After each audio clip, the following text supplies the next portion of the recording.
Hi, me, my wife, and my friends are traveling to Japan in a few days, and here are top 3 things that I think you need to know before traveling to Japan.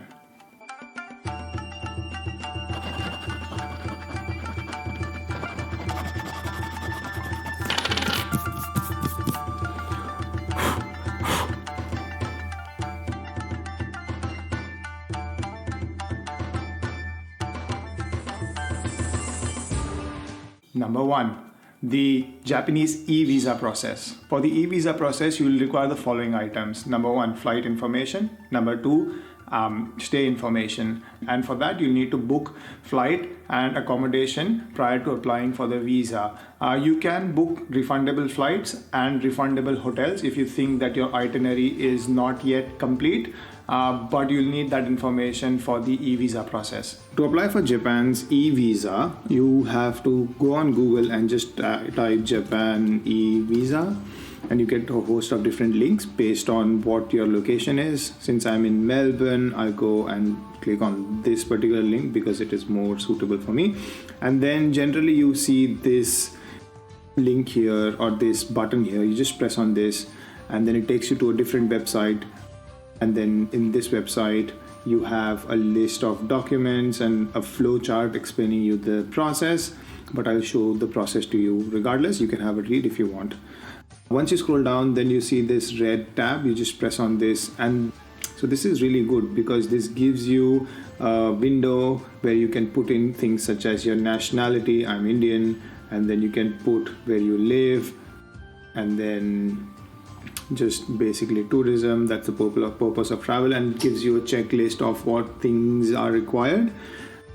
And then you can check on this tab and go forward. Then this brings you to the login page. Now this page is really important. You can bookmark this if you want.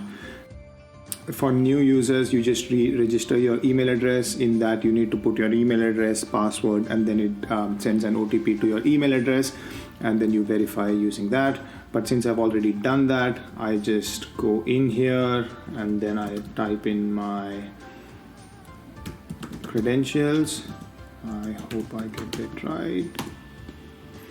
It will ask me for a one-time OTP, which I will put in, and this OTP is usually sent to the registered email address. Alright, so once your visa application page is open, it kind of looks something like this. And then you can straight up start by hitting new registration. So once you hit new registration, you'll have this thing open. That's a disclaimer, generally yes. And on to the next page. It will ask you for a facial photo and all of this information. All of this information is given either on your passport or on your national ID, which is generally again the passport for most people. So once you have filled this information, I just hit exit and go into one of the applications that I have already been accepted for. So if I come here, press this.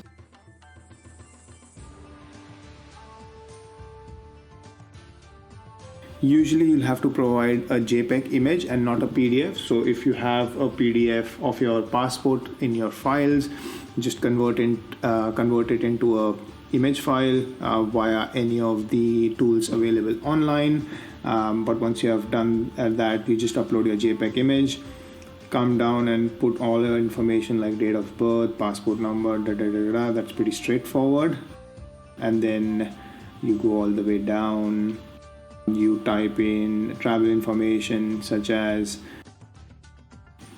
when you're coming, when you're going, what's the name of the airlines, where you are disembarking from your airlines. In my case, it is Osaka. And then what is your Airbnb, or what is your hotel accommodation? You'll have to provide details where you're staying, and then a telephone number and address, and then number of days that you have visited, blah blah blah, and then all your current details, employers, and that is pretty straightforward.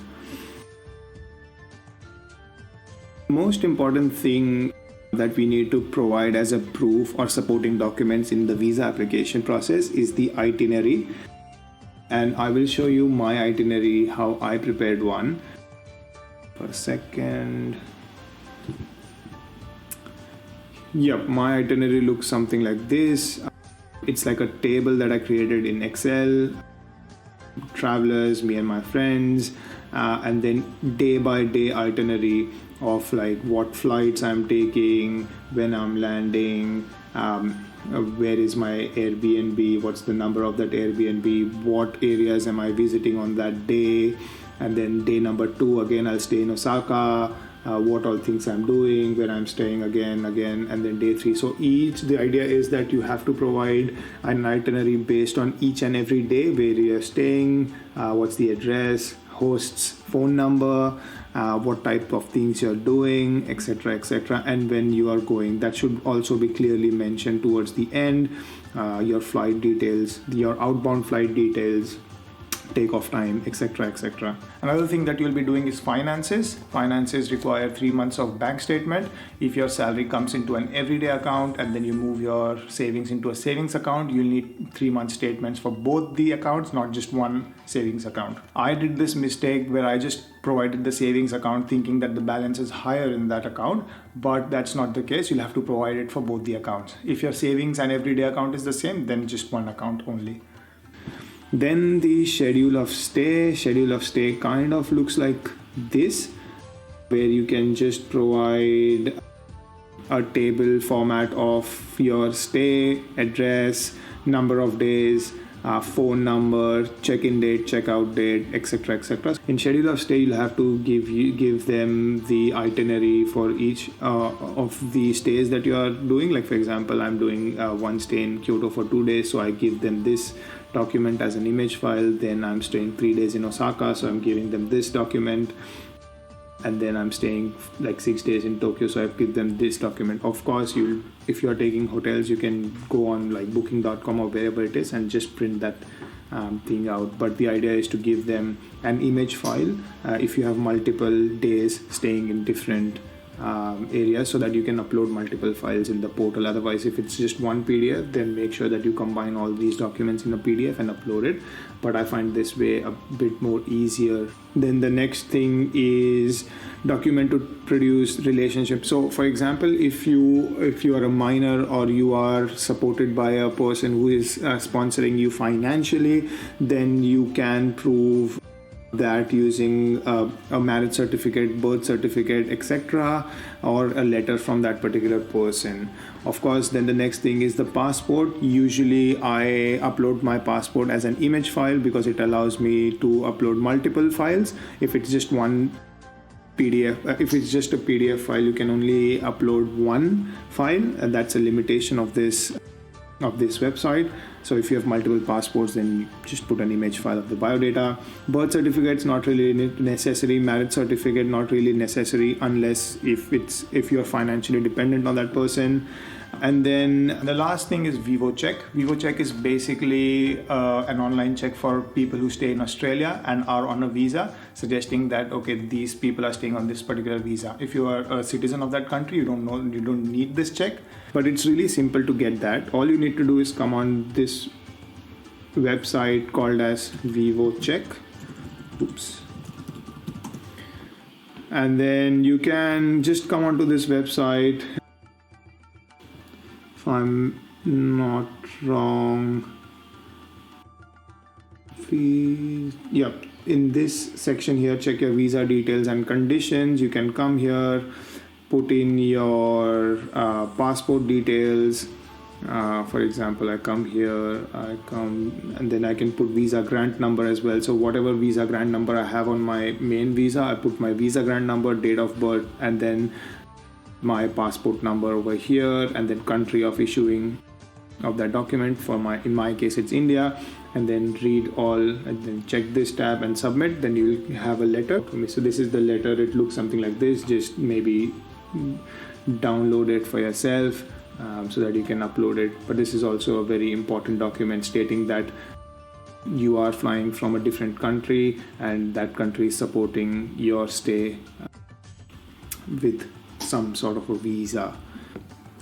Alright, once you have finished your application, you will land on a page similar to this, or you can go on to the visa application list. And then, so in my case, the status is issued because I've already got the visa. But in your case, it will say like application completed, ready for submitting, or something like that.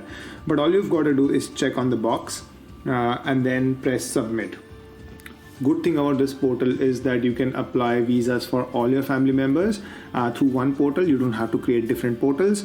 Once you've got a similar application process for all your family members done, they will appear in a single line. So for me, it's just one, right? So it's one, but if you are applying like 5 applications, you'll have 1, 2, 3, 4, 5, and then you can check all of them by selecting this or individually checking each of the application files, and then you can hit submit. So once it's submitted, the status changes to pending approval or something like that. So the idea is that the Japanese immigration department will analyze your application and see if all the documents are complete and all your details check out. And once that process is finished, you will get an email saying that you can proceed to payment. You got to make sure that once you get that email suggesting that you can proceed to payment, you don't have to come to the visa application list anymore. On a home page in here somewhere, you will have a big notification saying that please click here to pay for the visa. You just click there and go ahead and pay whatever visa fees pops up. And then once you pay the fees, you get the visa here, and then you can just come here in the visa application list possibly, and then check your visa, and then click on visa issuance notice. And once you click on that, you should get a prompt to download the visa itself. Please allow at least 6 to 8 weeks before your travel to apply for this visa. Usually the visa is accepted in maybe 10 business days. So the process is that once you submit an application, they will review your application, and if they think that your documents are up to date and they're happy with it, they will send you a notification to pay for the visa. Once you pay for the visa, they will issue you your visa. But if for certain reasons your application is not strong enough or does not have enough documents in it, it gets returned to you so that you have another opportunity to reapply. However, since you have not paid for the visa and it has returned to you, you can put in a new application. The visa fees is about 900 yen. In Australian dollars, that's about 9 Australian dollars, and they usually accept it via credit card. Things to watch out for. Sometimes in 3 to 4 business days, your visa can get returned. You get an email saying that your visa has returned because of maybe 9 to 10 different points. But in reality, what has happened is that one of your documents or few of your documents does not have enough information in it, and they are not very clear of why your visa has got returned. But don't worry, it's not a rejection, it's just returned. So you can cancel that application and put in a new application with new documents based on their checklist. Usually in that checklist, they don't give you a specific reason why they have returned it. It's just the way it is. So it's either you don't have enough information, or your itinerary is not clear enough, or you have not attached 3 months bank statement for your everyday account and the savings account together. Might be one of these reasons, but just go through those documents and upload it based on those checklists, and I think you'll be good to go. Number 2, the Japanese immigration and customs forms that you fill online. The thing that I really liked about the Japanese immigration process is their online immigration and customs form. Instead of waiting around filling up a complicated form, you can do it before even flying to Japan, and I will show you how it's done online in a second. But usually you do it after you've got your visa, because you have your visa number that you put into the process, and you can extract all the information that you had already put during the visa process into this portal, and it then becomes super easy for you to do. If you don't require a visa for certain reasons, like you are from a country that does not require visa, or you're a citizen of a different country, then you can just directly go into this portal without putting the visa number. But since I have a visa requirement and I have a visa number, it is super convenient because it can take all the information and make the process simple for you. Okay, it's a wise idea to pre-apply customs before going to Japan. So in order to do that, you'll have to come onto the browser and just type in Japan customs, and then you have this visit Japan web services that you can click on, and once you have clicked on that, you can click on this link called start using this service. You have option of English and Japanese, but obviously I go English because I don't understand Japanese. And then you can sign up for a new account. Similar to my previous explanation, when you sign up, you'll have to put in an email address and a password, and then it will send a one-time password to your email address. So once you have that set up, then you can go straight into the portal. Since I've already done that, I'll just put in my details and see how we go. All right, so now we are in. So once you have your portal open up, in my case I have it open up on my computer because I'm a millennial, and once you have it open, you will see these two tabs, your details and details of family members, and then there'll be an error in front of it because you have not put in your details. So once you click on this, then you can put in all your details. Basically, at this stage, I would suggest you to use your phone, because at some stage you'll have to scan or you have to click a photo of your passport, and it is really hard to do that via a web browser. So I think my recommendation is, at this stage, once you have signed up, you go back to your Google Chrome like I have shown, and then you can do this first step where you can take a photo of your passport and it reads all the information of your passport. Things like passport numbers, surnames, and all that stuff can come directly through there. Once you have filled in, then you can see there will be like a blue registered tick mark, and then you can jump back on your computer if that is your preferred choice. I did that and it worked seamlessly for me. So once you have finished putting your details, another clever thing is to put details of your family members. So I'm traveling with my partner or my wife. I put her details in here.